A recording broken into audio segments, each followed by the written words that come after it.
Muito bem, meus amigos, boa noite, sejam bem-vindos e nós já estamos no 10º episódio do Labocast. E você pode acompanhar, claro, ao vivo, né?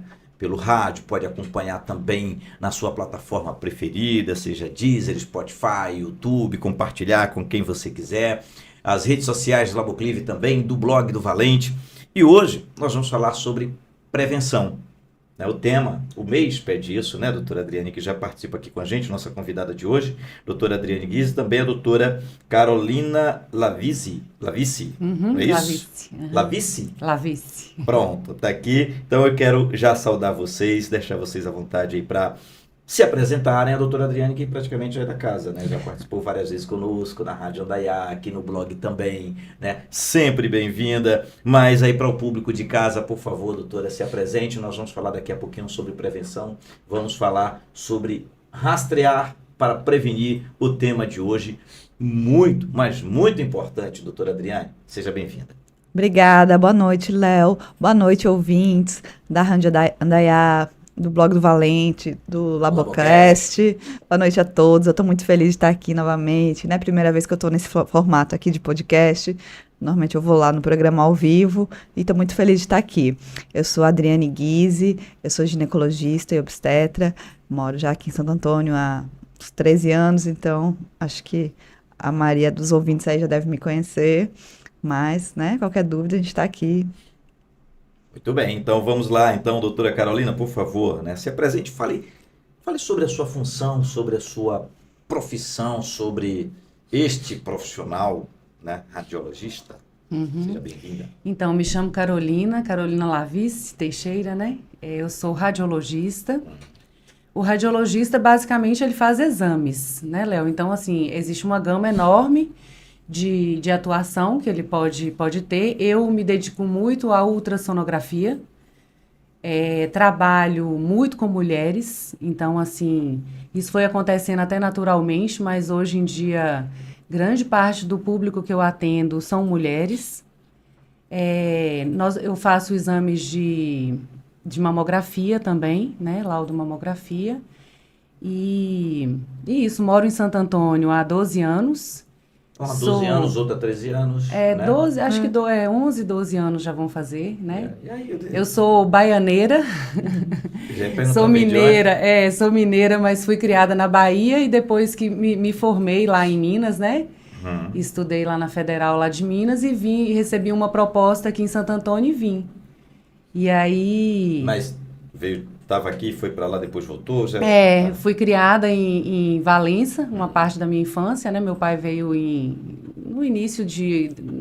na década de 80, e aí eu fui fazer meus estudos lá e retornei para a Bahia. Então, acho que eu sou uma baianeira, eu me defino uma baianeira. Doutora Adriane vem de onde mesmo? Eu vim de mais longe, eu venho de Santa Catarina.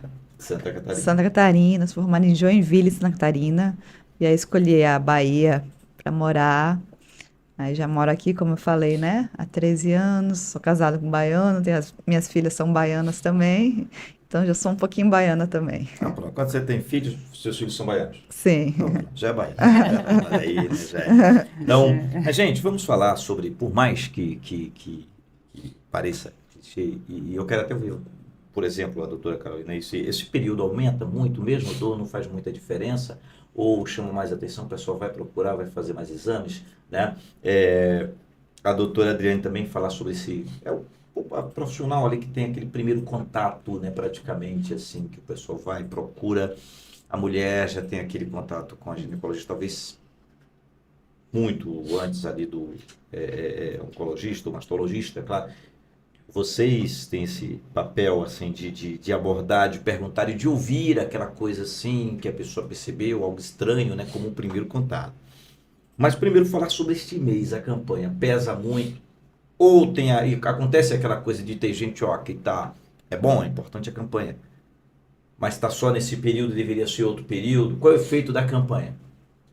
Eu acho que funciona muito bem, é um mês assim... A demanda aumenta lá dos... Eu acho que tem um engajamento importante Sim. da sociedade, né? E o que eu noto, assim, que a campanha que já vem acontecendo há muitos anos e que ela tem resultados não só para o mês de outubro, ela tem um resultado para a conscientização real mesmo, assim, da necessidade desse cuidado da saúde da mulher, né? E principalmente do câncer de mama, que é o câncer que mais mata mulheres no nosso país, né? Então, assim, eu acho que sim, acho que é uma data importante. Eu sou bastante empolgada com isso, assim, sabe? Eu acho que a questão da valorização do feminino vem junto também, né? Da mulher na sociedade. E sim, acho que é fantástico Vem. e funciona muito. O engajamento mesmo da sociedade, das clínicas, do serviço público. Eu trabalho também na policlínica, né? Então, acho que é fantástico, acho que funciona. Acho que. Doutora Adriana, também tem essa percepção de que faz o efeito esperado, né? Sim. Talvez. O pessoal Claro alguns que prédios, né? Algumas prefeituras, nós vimos alguns times, o Bahia entrou em campo, né? Em alusão ao Outubro Rosa, deu sorte, ganhou, né? Foi bom aí pro pessoal do Bahia. Mas a bola, enfim, todo o pessoal chamando a atenção dos homens também, né? Com certeza, né? A gente tá nesse mês para chamar atenção, para realmente as pessoas se alertarem para esse tema tão importante. Eu acho que, né, como a doutora Caroline falou, já tem um ótimo resultado, né? O engajamento está grande, mas eu acho que sempre dá para melhorar, né? Sempre e podemos melhorar o rastreamento aqui do Brasil, mas com certeza eu vejo que já teve uma boa melhora, né, nos últimos anos, realmente uma campanha que já tem há muito tempo. Então, realmente, nessa época do ano, né, eu recebo mais pacientes no meu consultório preocupados em fazer o exame, né, em fazer o exame da mama, mamografia, ultrassom, tudo.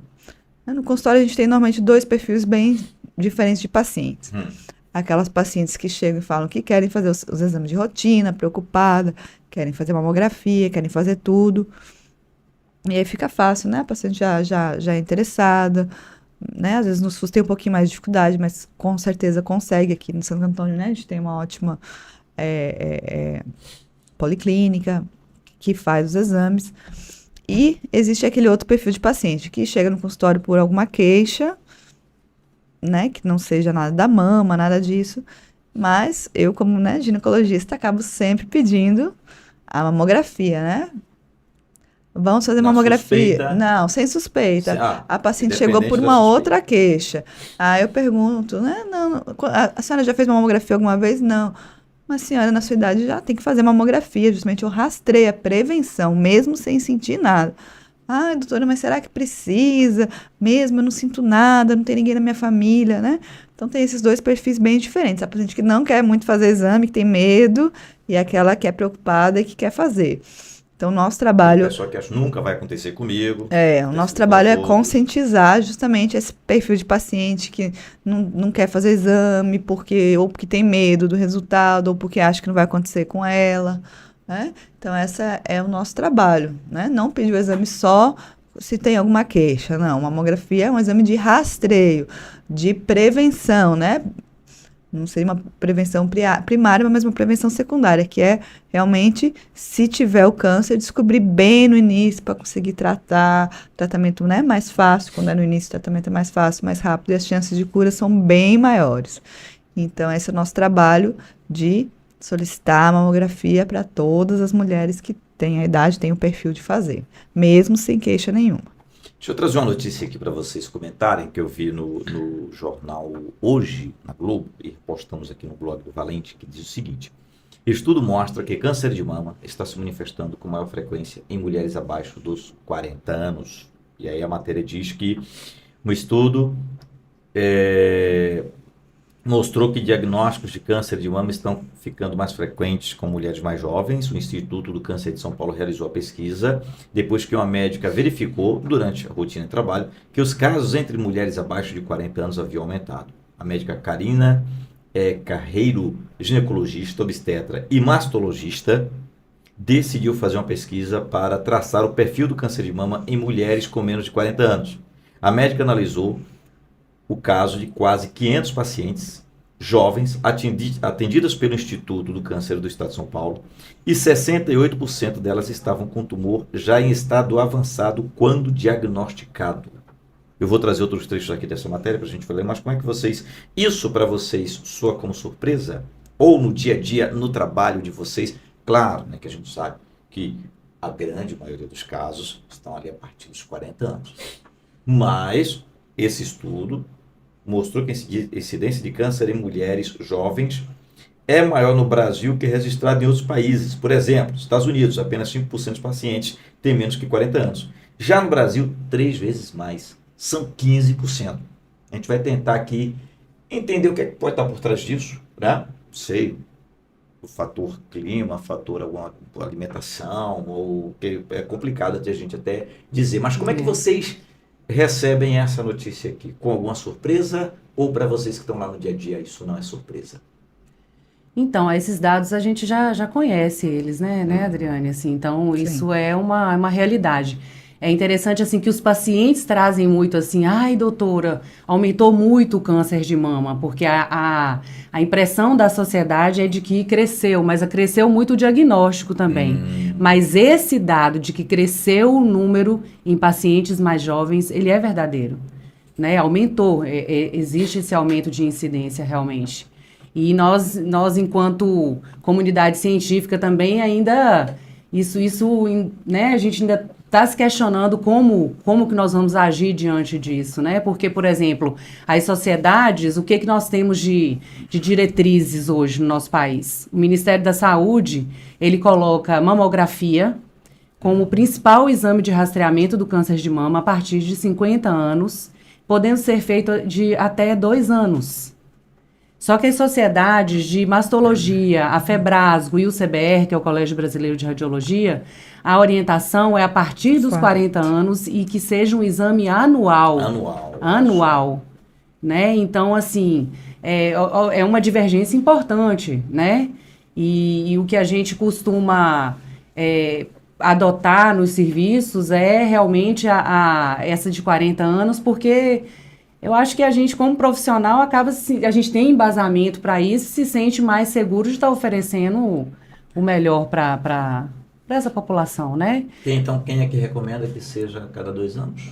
O Ministério da Saúde, porque eles fazem estudos grandes, eu acho que tem questão de custos eu ia junto, falar isso né? Aqui. Será que então, não tem essa questão de quanto mais um curto período de tempo menor, então quanto tem as campanhas, ou seja, o gasto dele também vai ser maior, às vezes pesa um pouco isso. Recentemente nós falamos sobre isso aqui, foi outro tema, foi aquela questão de vacinas, né?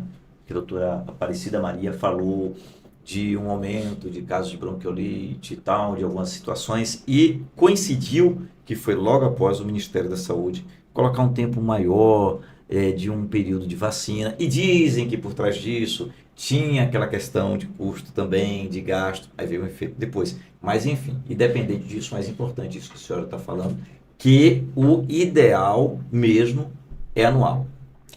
A partir dos 40 anos, Sim. Anual, nós temos, assim, são as diretrizes de sociedades muito respeitadas, né? E eu entendo que o Ministério da Saúde pense também, não é de pensar, né? Porque eles têm estudos que embasam isso também.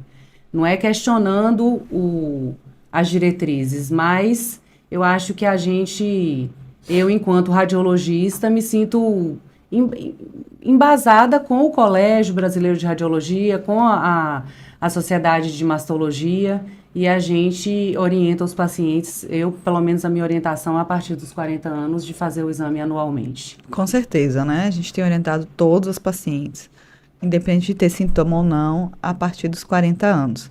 E abaixo disso, então abaixo de 40 anos não pode fazer mamografia. Não, não é assim. Não é necessária a radiografia de rastreamento anual sem sintomas. Porém, uma paciente abaixo de 40 anos, se tiver qualquer sintoma, pode e deve fazer a mamografia, certo?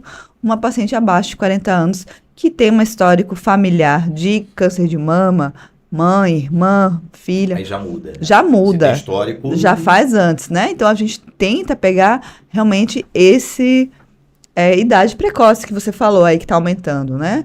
Ah, então tá tendo muito mais mulheres com 25, 30, 35 anos com câncer de mama. E aí, como é que vai pegar se a mamografia é só depois dos 40?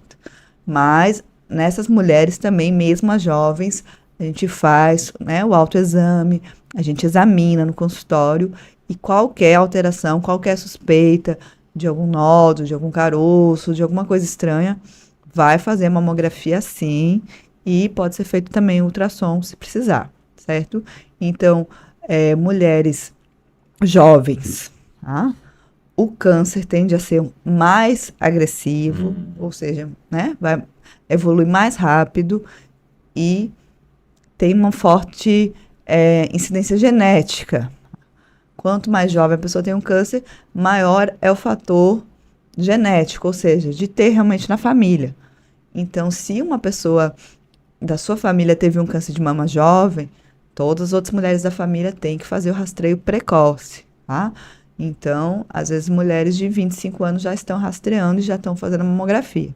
Então, vai depender do perfil de cada paciente. Isso tá? que a senhora falou, né, bate exatamente com o que a ginecologista, obstetra, mastologista, né, Karina Carneiro colocou exatamente o seguinte: a gente percebeu que as pacientes tinham tumores muito maiores, mais agressivos do que pacientes mais velhas, no caso as pacientes mais jovens, né? Uhum. Aí você precisa de mais medicação e tal. E uma coisa interessante que ela trouxe, que eu quero trazer aqui para se vocês quiserem comentar, que ela disse que nesse estudo conseguiu perceber que a idade da primeira menstruação influenciava na idade do diagnóstico. Então, quem menstruava mais cedo tinha um câncer de mama mais cedo. Ela disse o seguinte: você vê a amamentação como um fator protetor, não necessariamente evitar o câncer, porque todo mundo tinha câncer, mas para você ver que ter um câncer mais tardio, menos avançado. O caso aí Porque a amamentação ela é um fator que ajuda, que previne o câncer. Olha só. Tá? Então, quanto maior o tempo de amamentação, vai diminuindo o risco de câncer. Então, por exemplo, a mulher teve 3 filhos, amamentou cada um 2, 3 anos. Esses anos todos aí que ela ficou amamentando vão proteger a mama dela agora e também no futuro de ter um câncer. Então, isso realmente é um dos fatores que está aumentando o câncer em jovens, né? Hoje em dia as mulheres estão tendo menos filhos, tendo filhos mais tarde e amamentando menos, né? Por causa da jornada de trabalho e tudo. Então, realmente, isso é um dos fatores que faz com que tenha um aumento de câncer em mulheres mais jovens. Também, outro fator que se estuda muito é a alimentação, né? Alimentação desequilibrada, com alto índice de gordura trans, gordura saturada, conservantes, né? Alimentos ultraprocessados. Também já tem estudos que mostram que esse tipo de alimentação aumenta o risco de câncer de mama. E, como eu falei agora há pouco, a genética também é um dos fatores, né, muito importantes, que também vão aumentar o risco de câncer de mama. Gente, olha, nós estamos apresentando o 10º episódio do Labocast, né? Foi com essa produção da rede Laboclive, Laboratório Centro Médico, também Hospital Vida Clive. Doutora Carolina, fica à vontade se quiser acrescentar alguma informação. E eu já pergunto aqui o seguinte, né, nessa questão de prevenção, tem, tipo assim, algum teste de câncer de mama, assim, focado para a pessoa que tem um histórico na família? Se o teste é hereditário, é possível, assim, dizer, olha, foi detectado aqui que tem uma possibilidade maior, como é que funciona isso? Tem, né? Existe câncer associado à genética, que é a mutação de genes BRCA1, BRCA2, existem vários tipos. E quando uma pessoa jovem da família tem um câncer, principalmente se for jovem ou agressivo, normalmente faz esses testes genéticos. E se realmente ela vê que ela tem, né, a mutação, a alteração genética, todas as outras mulheres, né, membros da família vão fazer também.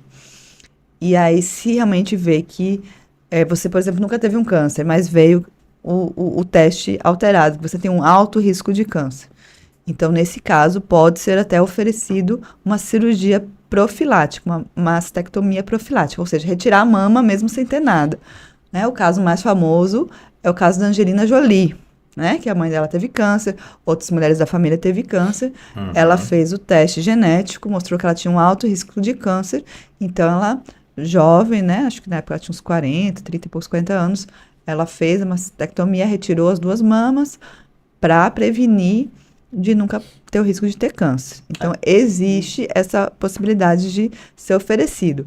Mas a mulher não é obrigada a fazer, não é obrigada a tirar a mama. Eu ia trazer até esse tema É aqui. se ela quiser, é oferecido, entendeu? Se a mulher falou, não, eu quero ficar fazendo meus exames de 6 em 6 meses, de ano em ano, ficar controlando, porque eu não quero mexer na minha mama, tudo Não é bem, não aquela tem coisa problema. assim, ó, não é que o médico vai chegar e dizer, ó, tire porque você vai ter... Não, é a escolha da paciente. E muitas vezes Carolina, a gente por vê favor. assim, os pacientes muito angustiados e às vezes querendo fazer o teste, né? Assim, às vezes, não, eu quero fazer esse teste. Então, é importante entender que são pacientes que são selecionados também, né? Existem critérios médicos para que esses exames sejam pedidos, como o Adriane estava falando, histórico familiar. Então, assim, eu acho que o mais importante de tudo é a consulta regular ao seu ginecologista, fazer seus exames periodicamente, porque ali vai poder ser avaliada a necessidade de um teste genético, a necessidade, né, não é verdade? Assim, Sim. se um exame específico precisa ser realizado,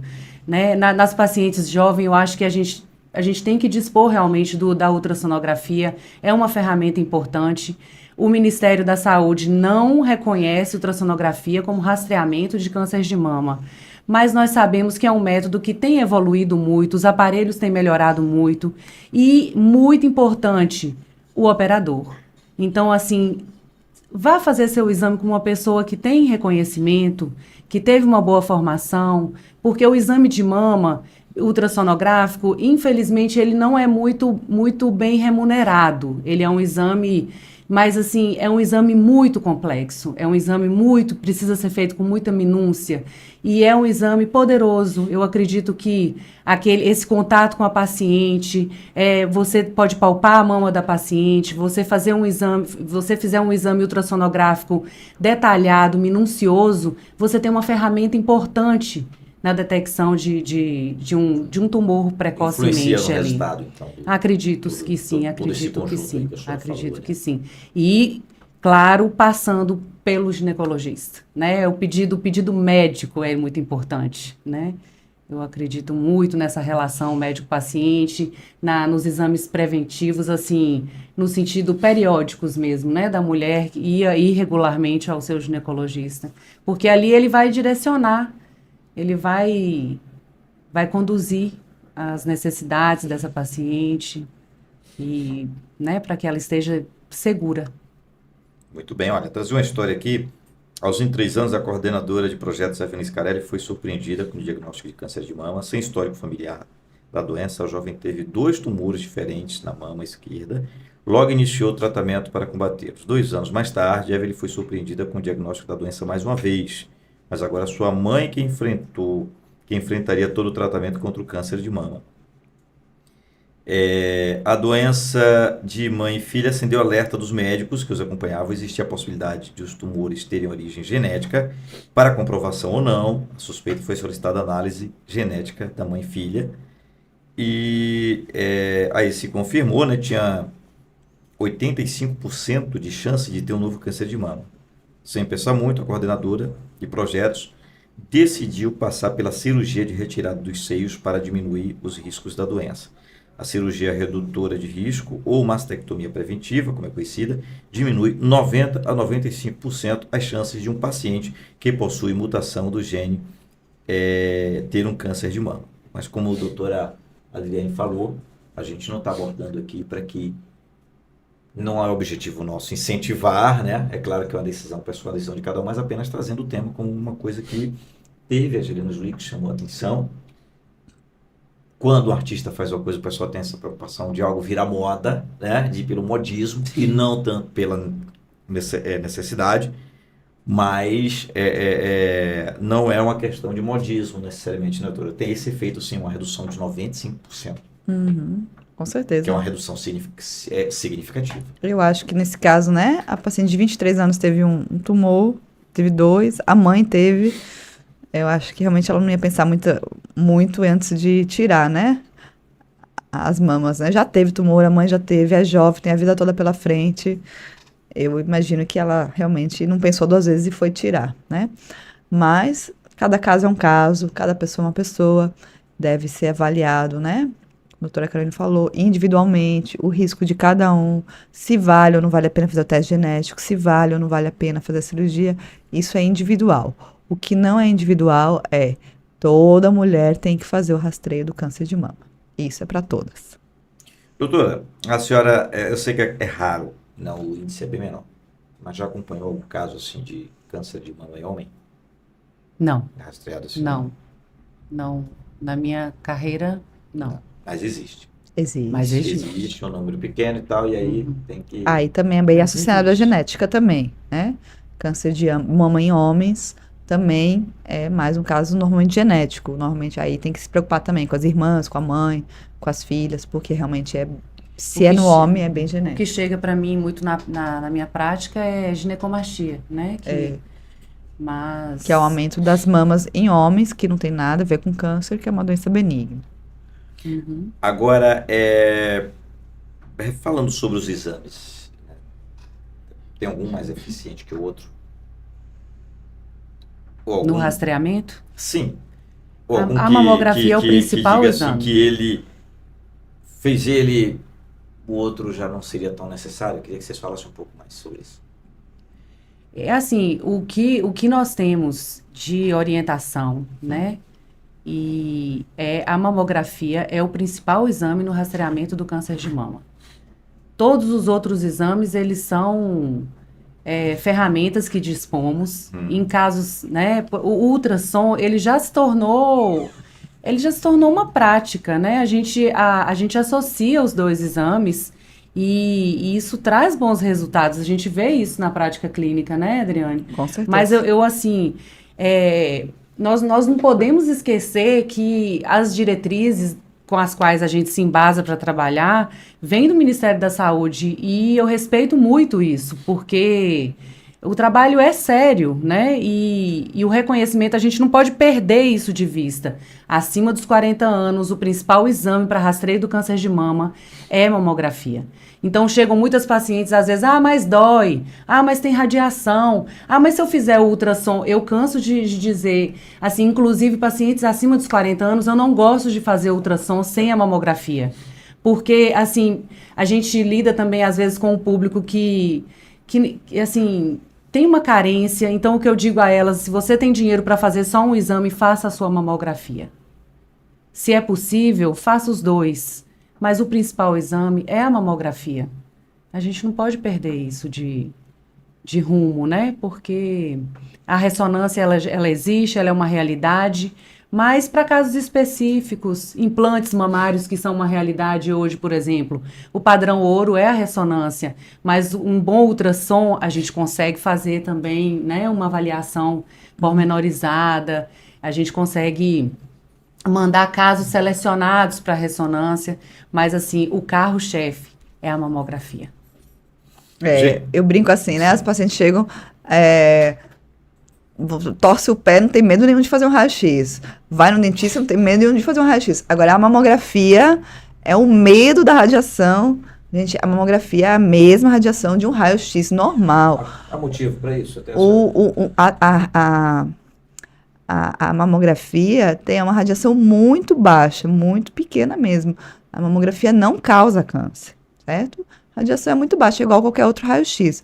Uma tomografia, por exemplo, tem muito mais radiação do que a mamografia. Então, não tem necessidade de ter esse medo, né? Medo da mamografia. A mamografia não vai causar câncer. A mamografia, né? Dói um pouquinho, aperta, incomoda, mas é só na hora. Depois já não vai mais sentir nada. E, como a doutora Caroline falou, a ultrassom é um exame complementar à mamografia, né? Apenas em casos isolados, pacientes jovens, alguma coisa assim, que pode ser feito só ultrassom. Mas, em geral, a ultrassom vai complementar a mamografia. Sim. Uma época a gente teve até um monte de polêmicas a esse respeito, né? Umas notícias aí com... E aí o colégio, ele já se manifestou quanto a isso, né? Ele emitiu um parecer explicando, dando... nos tranquilizando tanto a sociedade quanto direcionado também para os profissionais, né?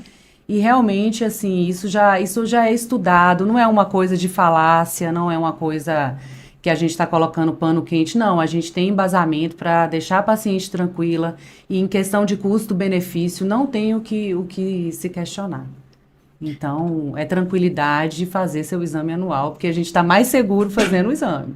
Muito bem, gente. Nós estamos apresentando o 10º episódio do LaboCast, né, que é promovido, né, quinzenalmente a gente apresenta aqui com o Labo Clive, também com o Hospital Vida Clive. E para vocês terem assim, noção da importância do assunto, reforçar aqui as estatísticas oficiais. Depois das doenças cardiovasculares, o câncer é a doença que mais faz vítimas no Brasil. E quando falamos das mulheres, o segundo tipo mais frequente de neoplasia, entre elas está tumores de mama, perdendo para câncer de pele do tipo não melanoma, né? E dados do Instituto Nacional do Câncer indicam que o país terá 73 mil novos casos desse tipo de tumor em 2023. É um número muito, muito alto, né? Sim. Muito alto essa questão dessa incidência. Mas eu quero trazer aqui a questão dos principais exames para segurar a saúde da mulher como um todo. O que vocês recomendam? Além, né, da tomografia, além desses que nós estamos falando aqui. Doutora Adriana, por favor. Sim, então, né, para finalizar a questão, né, da Sim. mama, Por vou favor. falar novamente, né, mamografia anual, né, a partir dos 40 anos, e mamografia antes, se houver necessidade. Ultrassonografia mamária como complementação da mamografia ou como primeiro exame, se for indicado, principalmente em pacientes jovens. Fora isso, agora saindo da parte da mama, né, e voltando para a mulher como um todo, né? Apesar de ser Outubro Rosa, ser o mês da prevenção do câncer de mama, a gente não pode esquecer os outros cânceres, né? Que também atinge muito as mulheres, como principalmente o câncer de útero, né? O câncer de colo do útero é o único câncer que é prevenível. A gente consegue prevenir, consegue de a mulher não ter o câncer fazendo os exames de rotina preventivo, certo? Então, o preventivo ginecológico, que é o exame Papa Nicolau, ele não vai descobrir o câncer no começo, não. Ele vai descobrir antes de ser câncer. Ele vai conseguir com que essa mulher nunca tenha câncer, tá? Então, é o único câncer prevenível, câncer de colo de útero. Por isso que é muito importante todas as mulheres fazerem seu exame preventivo todos os anos.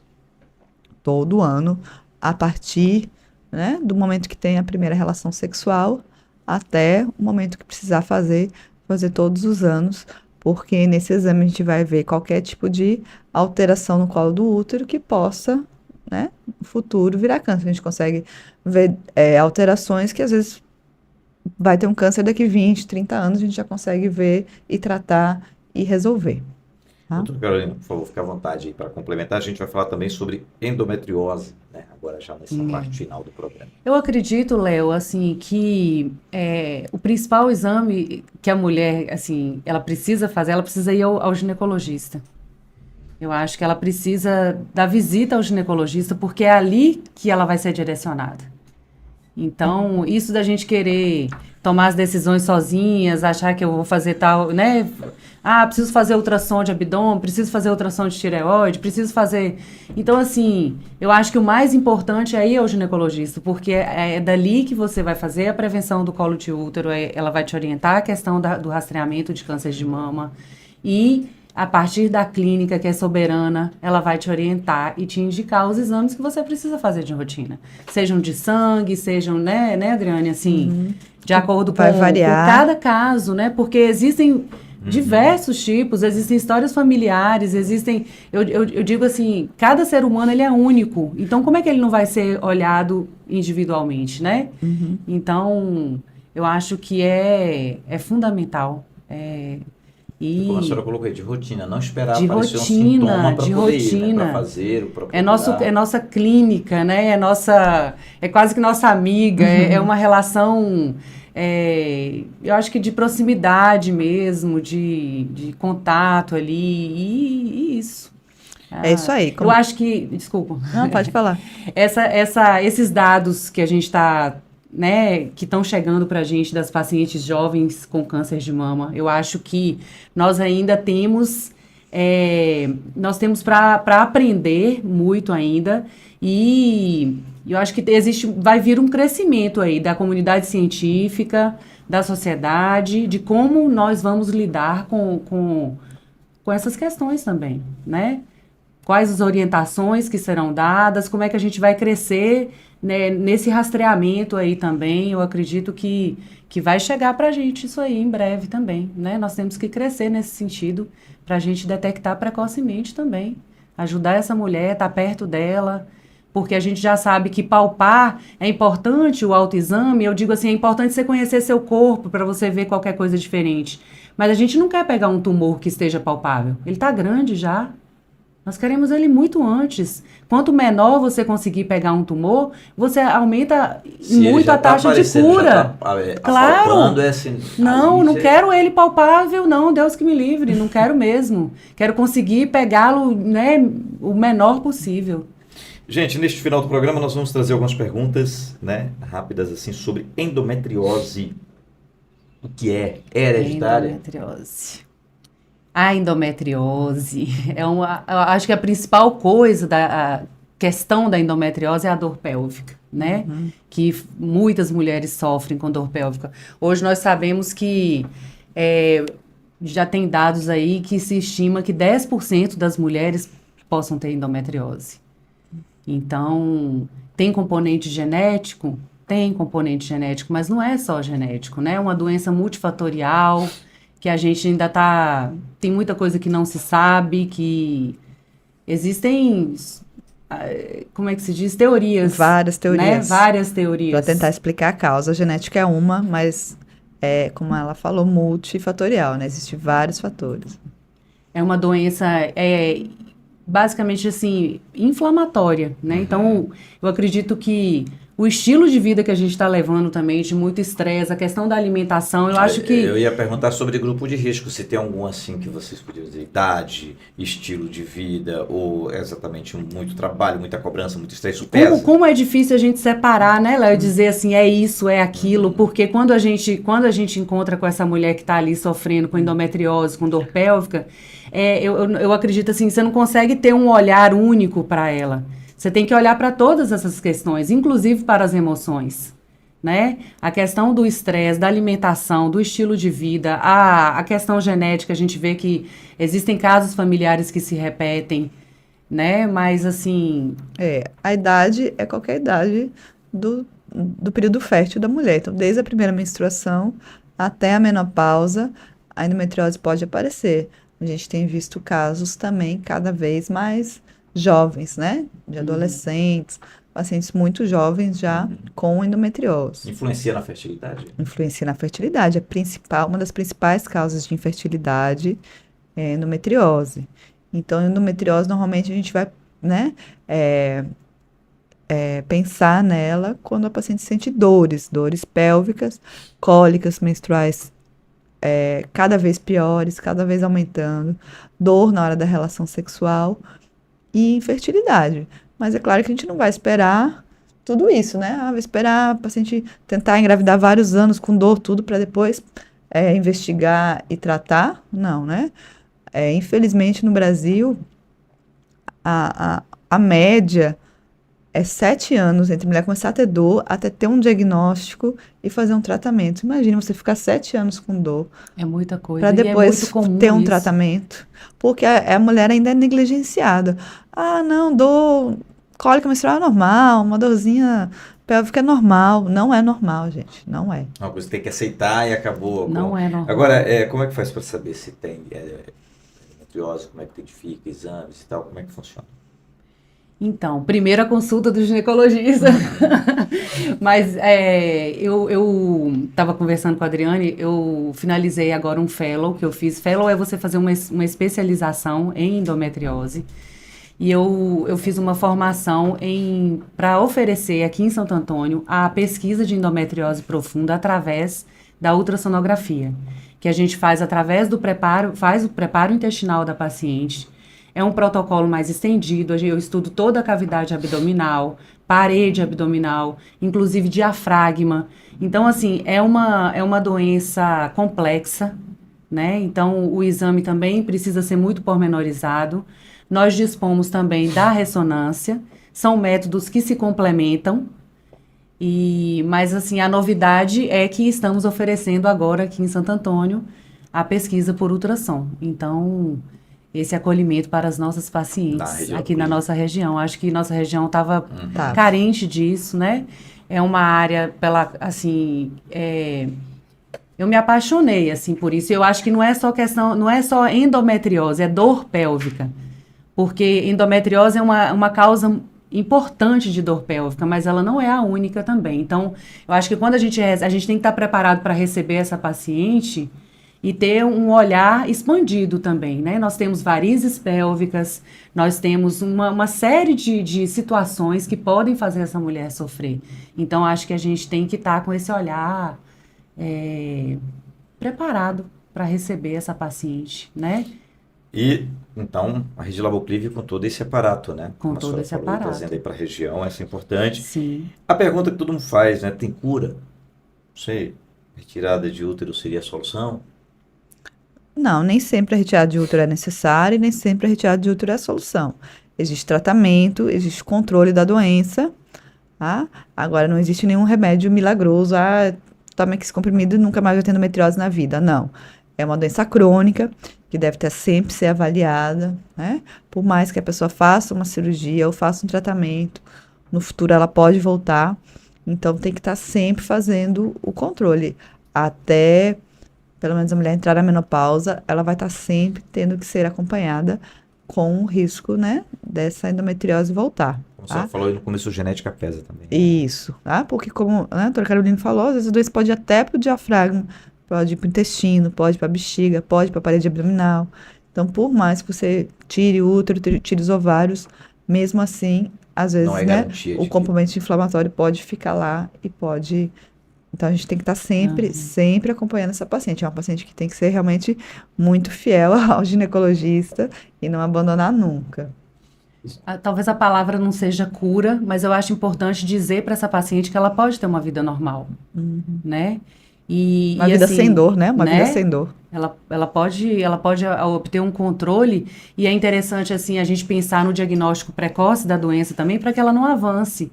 Porque é uma doença benigna. O que é endometriose, né? Muitas pacientes, às vezes a gente fala endometriose e acha que todo mundo sabe o que é endometriose. O que é endometriose? A gente tem um tecido dentro do útero, que é o endométrio, que a gente menstrua e ele é descamado, né, a cada ciclo. E esse endométrio, o que é endometriose? É ele fora da cavidade. Então, ele está dentro da cavidade abdominal, ele está fora do útero, né? E ele cai na cavidade e as lesões, elas causam principalmente inflamação e fibrose. Não é isso, Adriane? Isso. Então, ela tem uma gama de apresentação muito grande. Pode ter lesão intestinal, pode ter lesão em bexiga, pode acometer parede vaginal, pode ir para o diafragma, uma série de faces dessa doença. Então, os sintomas também são muito variados, né? E a infertilidade acompanha muito essas pacientes. A dor na relação sexual acompanha essas pacientes. O paciente pode ter constipação, o paciente pode ter dificuldade, dor ao urinar, né? Então, assim, tem uma série de complicações mesmo, de sofrimento que essa paciente traz junto com ela. E o tratamento, ele também não há de ser uma coisa... Não existe esse remédio que você dê para ela e que vai resolver a vida dela. Eu acho que a gente tem que estar preparado enquanto equipe para receber essa paciente com o olhar da questão da atividade física, a alimentação, a fisioterapia pélvica. Então, assim, é um time. É um time, né? Eu como radiologista, você faz o exame da paciente, mas eu acho que você tem que estar com um olhar também preparado e fazer parte de uma equipe que você possa amparar essa paciente. Não é simplesmente dar um diagnóstico para ela e, então tá, tchau, você tem endometriose. Não. É dar uma direção, tá em contato com a ginecologia, tá em contato com a fisioterapia, com a nutrição. Aquela coisa da equipe multidisciplinar envolvida. E faz uma diferença absurda e você consegue realmente ajudar, né? Você consegue fazer a diferença na vida da pessoa. E é isso, eu acho que é uma coisa assim, eu tô apaixonada assim por esse tema, porque eu acho que tem a ver com as dores femininas também, né? O nosso corpo, ele fala das nossas dores também. E a gente tem que, inclusive, assim, receber essas pacientes olhando para as emoções delas, né? Com um aparato também de psicologia, né? Isso vai dar um Então, diagnóstico mais perfeito, né? né? Isso. De estamos juntas. E a gente Né? tem uma gama de tratamentos, né? Existem vários tipos de tratamento, várias medicações novas. Existe tratamentos à base de implantes, de DIU, tratamento à base de cirurgias minimamente invasivas. Então, realmente, existe tratamento. Não existe, assim, cabimento nenhum a mulher ficar sofrendo com dores, né? Hoje em dia a gente tem várias opções de tratamento.